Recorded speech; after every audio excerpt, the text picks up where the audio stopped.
proyecto nace hace mucho tiempo, cuando yo era un adolescente.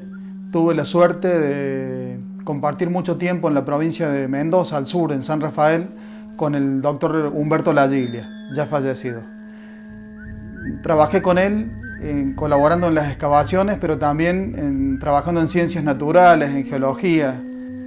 No tengo estudios académicos. Si tuviese que definirme, me siento naturalista. Y me llevó mucho tiempo el estar relajado con esto que estoy diciendo, porque hay una presión social para tener estudios académicos, sobre todo cuando uno está relacionado con la arqueología, con la etnografía. Y en cierto modo yo empecé a imaginarme el construir un pequeño museo regional en algún lugar de las sierras que no tuviese museo. Imagínense con una carpetita a un político nuestro de la década de los 90, decirle que uno quiere hacer un museo sin piezas, porque no tenía las piezas. Prácticamente me veían como un extraterrestre. Pero yo me di cuenta de que podíamos crear un museo en forma independiente.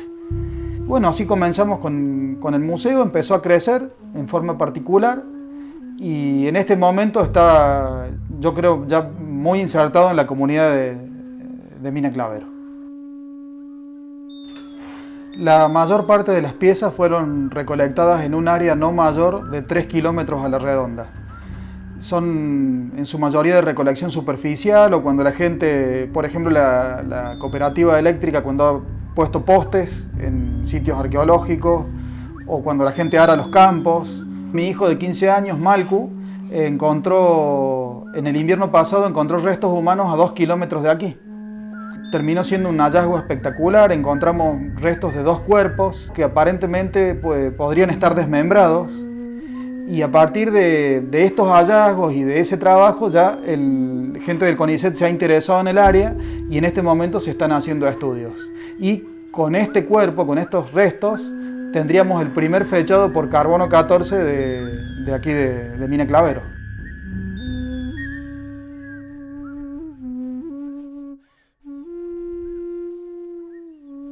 Con respecto al nombre de los antiguos habitantes de las sierras centrales, lo que está claro en este momento es que nunca se denominaron a sí mismos comechingones. Es un nombre impuesto desde afuera.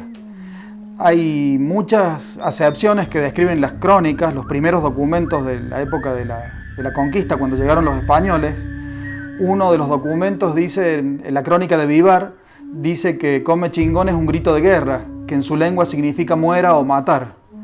Otros lo explican como gente escondida en las sierras o gente que vive en cuevas debajo de la tierra.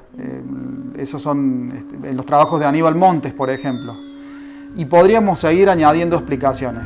Lo que está claro es que nunca se denominaron a sí mismos de ese modo. Es un nombre impuesto desde afuera.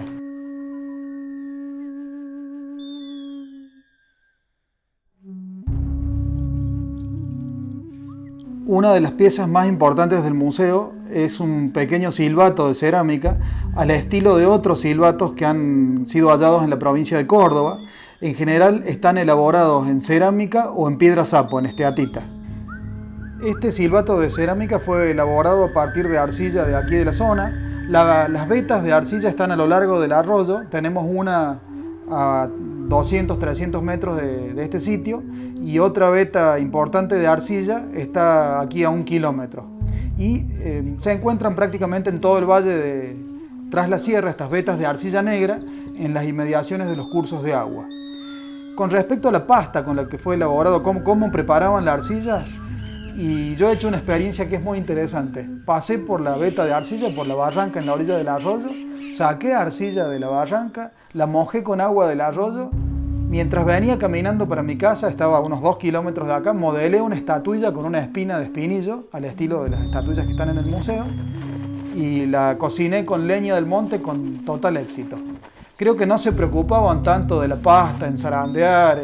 Hay trozos de cerámica precolombina que están en el museo que tienen grandes trozos o grandes granos de arena en la pasta.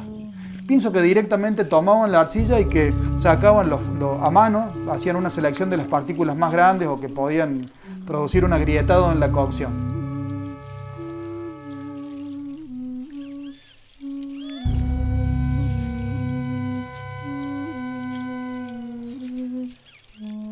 con respecto al silbato, pienso que fue más o menos, como es una pequeña cantidad de arcilla, en el amasado, en la mano, con los dedos, yo puedo ir sintiendo las impurezas y las puedo quitar.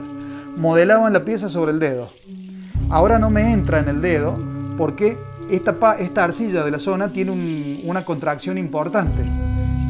Se reduce casi hasta un 20% con respecto al tamaño de la pieza recién modelada. Cuando modelo la pieza con arcilla fresca, en el secado la pieza se deshidrata y se achica.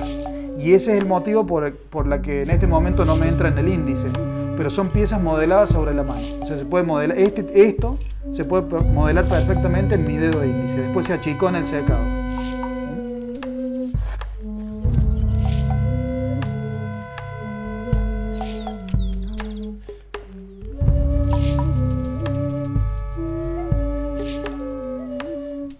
Y voy a modelar sobre el dedo.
Tiene un orificio en la parte superior que me permite hacer variaciones con el sonido, y también podemos hacer variaciones con el sonido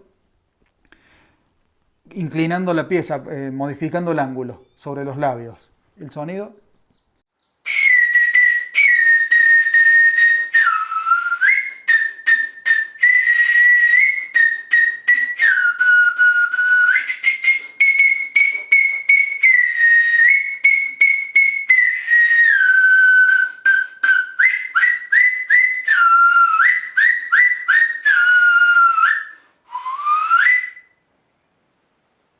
Pienso por comparación con otras áreas que han sido utilizados en rituales, en ceremonias.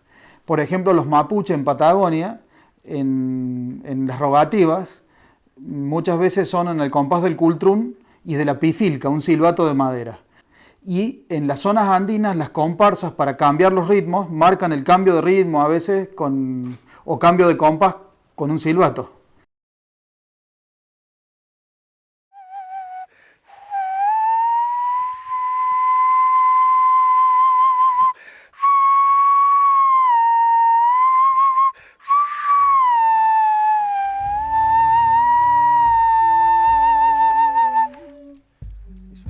Nunca vamos a saber a ciencia cierta cómo fue utilizado el silbato, pero me parece que arriesgar una interpretación a partir de los elementos concretos que tenemos es interesante y que nos ayuda a pensar o a imaginar este mundo que desapareció por completo.